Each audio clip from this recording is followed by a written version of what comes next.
Space එක විතරක් පාවිච්චි කරලා කෙනෙකුට මානසිකව දඬුවම් කරන්න පුළුවන් කියලා ඔයාලා දැනගෙන හිටියද?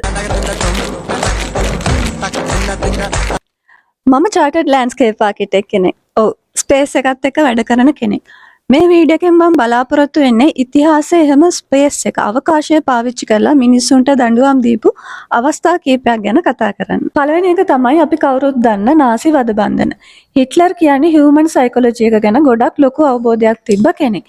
එයාට කෙනෙක් ලව්ව පාපොච්චාරණයක් කරගන්න අවශ්‍ය නම් ඉතා විශාල ස්පේස් එකක් මැද්දේ ඒ මනුස්සයව අතහැරලා දාලා කාගෙන්වත් හැට පේන්නේ නැති වෙන්න තියලා තියෙනවා. ටික කාලයක් යද්දී මේ මනුස්සයාගේ සිහිය විකල් වෙලා ඒ මනුස්සයා පාපොච්චාරණය කරන තැනට පෙළඹෙනවා.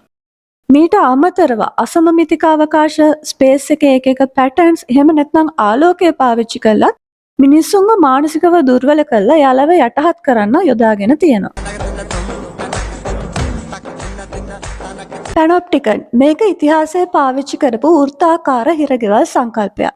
ජෙරමි බෙන්ටන් මේකෙන් බලාපොරොත්තු වෙලා තියෙන්නේ හිරකාරයෝ දිහා හැම වෙලෙම කවුරු හරි බලන් ඉන්නවා වගේ හැඟීමක් එයාලට ඇති කරලා ඒකෙන් එයාලගේ මානසික පීඩනය වැඩි කරලා එයාලව පාලනය කරලා තියන්න. ඊළඟට අපි අර කලින් වීඩියෝ එකක කතා කරපු The Wave පොතේ එක්ස්පෙරිමන්ට් එක. මේකෙදී high school students ලව classroom එකක් ඇතුලේ එක ස්පේෂල් arrangement එකක් තියලා ඒ order එකකට චලනය වෙන්න සැලැස්වීමෙන් එයාලගේ විනය එකමුතු බව එතනින් පස්සේ අර එකම අරමුණකට ගියාට පස්සේ වරදකාරී ක්‍රියාවන් වලට පෙළඹෙන්න පුළුවන් කියලා එයාලට දනවන්න කටයුතු කරලා තියෙනවා. හතරවෙනියට ස්ටැන්ෆර්ඩ් යුනිවර්සිටි එක්ස්පෙරිමන්ට් එක. මේක ගැන නම් ඔයා අනිවාර්යෙන්ම අහලා ඇති. 1971 සති දෙකක විතර කාලයක් ඇතුළත කරපු එක්ස්පෙරිමන්ට් එකක්.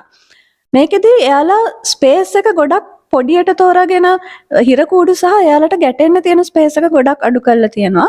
එහෙම වුණාට පස්සේ අර එකිනෙකාට මූණට මූණ ගැටිලා තමන්ගේ තරහ පීඩනය පිට කරන්න පුළුවන් හැකියාව සහ එකෙන් පීඩනයට ලක් වෙන කට්ටියට මානසිකව ලොකු අසරණ බවක් දැනිලා පලා යන්න බැරිකම දැනිලා එයාලගේ කඩා වැටීමට ලොකුවටම බලපාලා තියෙනවා. ඊළඟට මෙන්න මේ යටින් නම දාන පැලස් එක.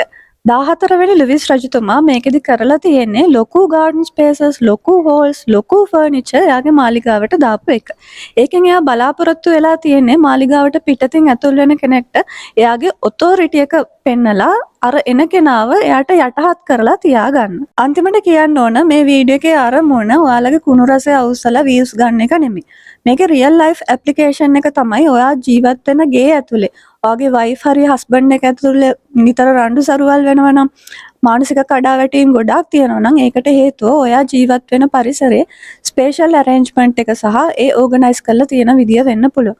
ඒ නිසා පුළුවන් තරම් පීස්ෆුල් මයින්ඩ්සෙට් එකක් තියාගන්න අවශ්‍යයි නම් හොඳ ස්පේෂල් අරේන්ජ්මන්ට් එකක් පිරිසිදුව පිළිවෙලට ඔයාගේ පරිසරය තියාගන්න උත්සාහ කරන්න.